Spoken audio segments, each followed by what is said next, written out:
Welcome to the AFR Saints channel, where we provide you daily content on your favorite team, the New Orleans Saints. Do us a favor and hit that subscribe button. Be sure to leave your comments below and smash that like button. Who dat?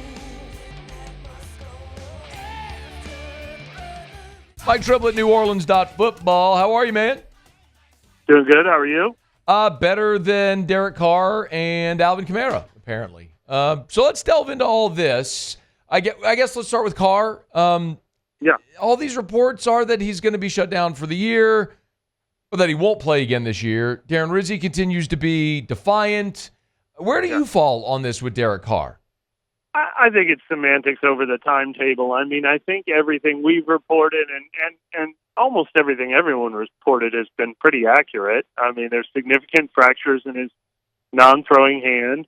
Ideally, that would be a timetable of 4 to 6 weeks, 3 to 4 weeks, whatever you want to call it. We constantly see people who try to beat the timetable and play as soon as they're cleared to wrap it up and function. Pete Werner came back in a week. Alvin Kamara came back in a week. They didn't miss any games. Josh Allen, they've referenced. Justin Herbert, they played with injuries on their hand.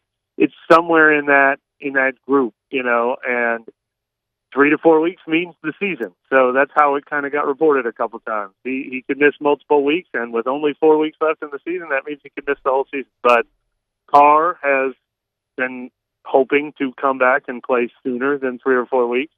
The Saints are going to allow him to try and come back, and if he's cleared to play, they're going to play him again.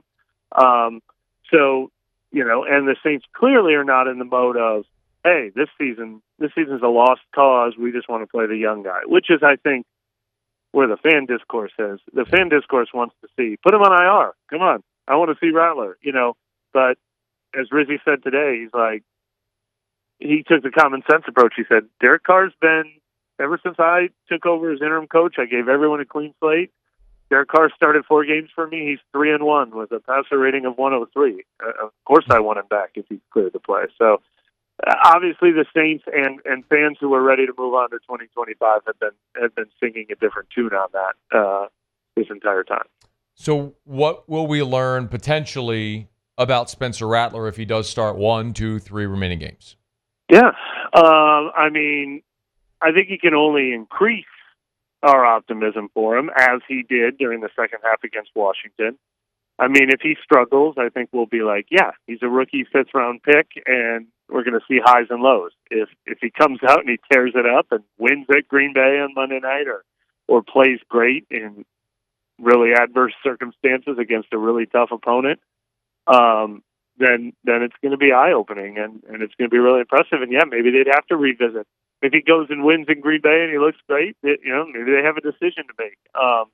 But for now, I don't want to put all that on Rizzi. I think our expectation on Rattler, I think all of our expectations were probably too high for him the first time he started. I don't think he's as bad as those first 3 games looked when he didn't have much of an offensive line in front of him. He's probably not as good as this last game looked. We should probably expect some inconsistency, but obviously there's a lot to get excited about with him. It will be tough either way if you don't have Alvin Kamara, and It looks like he might be shut down for the year. Before we talk about the impact of that, what do we know about Kamara's injury, the extent, all that stuff? Yeah, it's a significant groin injury. They already pretty much have ruled him out for this week's game, barring a big surprise. Kamara is going to try to play if he can before the season is over, not just because he wants 50 more yards to get to 1,000, but we've seen him, as I said, he broke his hand earlier this season and didn't even take a week off. He played through a hip pointer earlier this season. That's just kind of his normal pride too, so he doesn't want to rule it out, but the injury is, it's kind of a similar story with the two guys. Like, the injury is one that if you were giving it the proper time to heal, he wouldn't be back this season. But he's going to keep working at it until that clearance doesn't come. Well, they signed an insurance policy, I would assume, with Clyde EdwardsAir. He was at practice today. Did you all get a look at him? How he looks, fits, We didn't sounds? see much. No, Okay. they were doing special teams and began some individual position drills when we were out there. So nothing that you can like, hey, that guy looked great out there, you know. But, you know, obviously, even though he hasn't been playing, he's been staying in game shape and you know, on the roster, capable of playing all year. So I don't think it would take him a lot physically to get up to speed. He would have to learn a playbook and things like that. I don't think that's the intention. I don't think that's one for one. I mean, they have Kendra Miller, who I would expect to play a lot. If you haven't picked him up on your fantasy teams yet this year, go check. Jamal Williams is obviously a veteran who's familiar with playing in Green Bay. He would be the next part of that committee. Jordan Mims has been on the team this year. I don't think it would be like turn to EdwardsAir. It'd be his first game played of the season and his first week with a new team. It would be hard to expect him to play a significant role in this game. So maybe just like a practice body this week. And Rizzi even said it was coincidental that it happened at the same time as Kamara's injury because he just got released by Kansas City this week. And he actually said he's a guy we've always liked, always had our eye on, and we wanted to get in the building.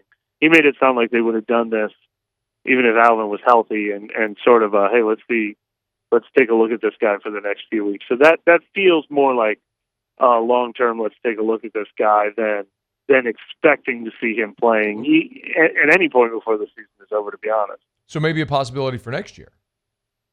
Maybe, yeah. I mean, a young player became available. Last time they did that with a former Chiefs player, he turned into their number one receiver. Yeah, who missed Marcos Valdes-Scantling, who missed practice today as well. Yeah, what a transition. Yeah, how about that? Sometimes it just works out.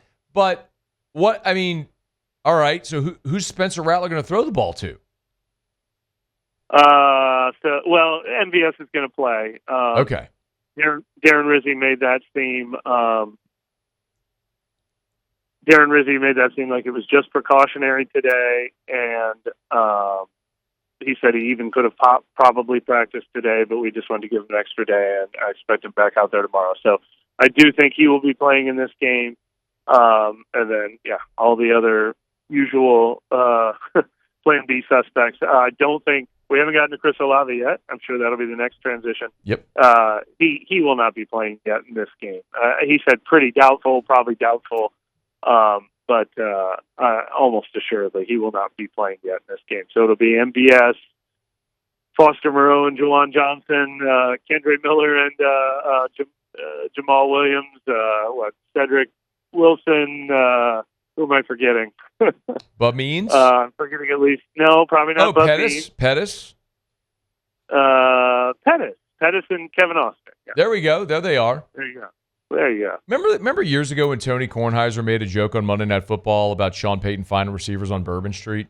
And a lot of people got offended by that. Like, that's what this feels like. It's like, who's playing receiver? Drew Brees, I remember on Thanksgiving night, that he became the first player in NFL history to throw 4 different touchdown passes to 4 different undrafted players. It's a tradition around here. God bless. They tried. I mean, look, they drafted Chris Olave in round 1. They drafted Brandon Cooks in round 1. They drafted Michael Thomas in round 2. I mean, they have invested in the position, but my goodness, it seems more like, hey, Marcus Colston, 7th round tight end from Hofstra. Come on down, be the all-time leading receiver.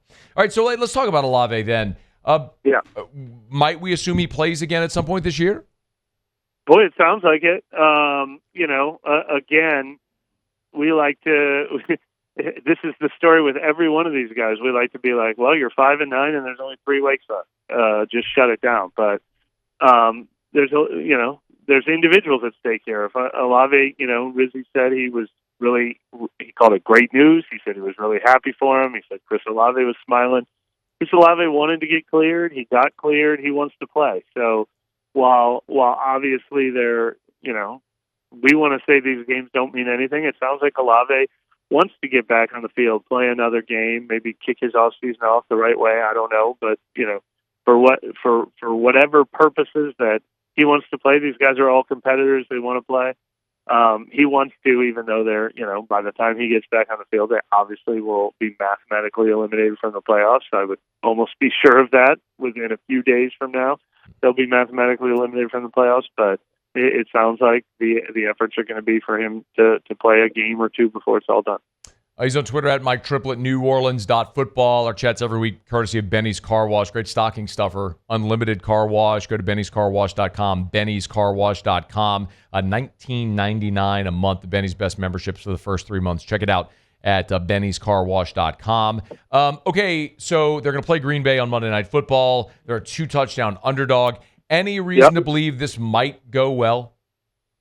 Who was I just talking to where I said, the only reason is because sometimes the NFLs, but but unlikely. Look, they have their whole offensive line together.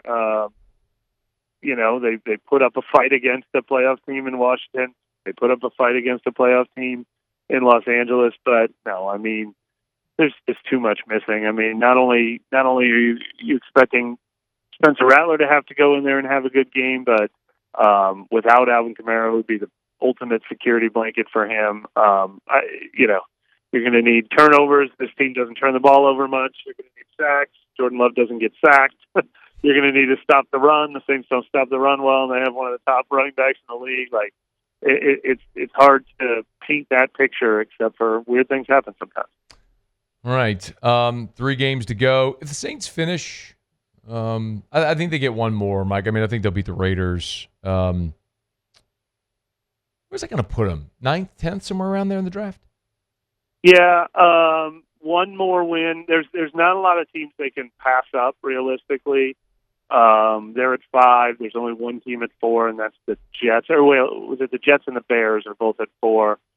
Hoping they win more than the Saints. I don't think that the 3-win teams will win enough games, and the Saints will lose enough games. So really don't see a path for them getting much higher than 9th or 8th. And if they pull off a surprise win, then they end up back in that same lower teams that we've seen them for years. But yeah, maybe around 10th with one more win. All right. Snowy Lambeau. We'll see it on Monday Night Football, and we'll see if Spencer Rattler can go get something done. Mike Triplett, read about it there at neworleans.football. He's on Twitter at Mike Triplett. Our chat's courtesy of Benny's Car Wash. Go get those stocking stuffers, bennyscarwash.com. Okay, man, we appreciate it. Thank you. Yeah, Merry Christmas. We'll talk to you after Christmas next week. We'll look forward to it. Merry Christmas. Hey, thanks so much for watching. Please leave your comments. I love to interact. And be sure to hit the red subscribe button below.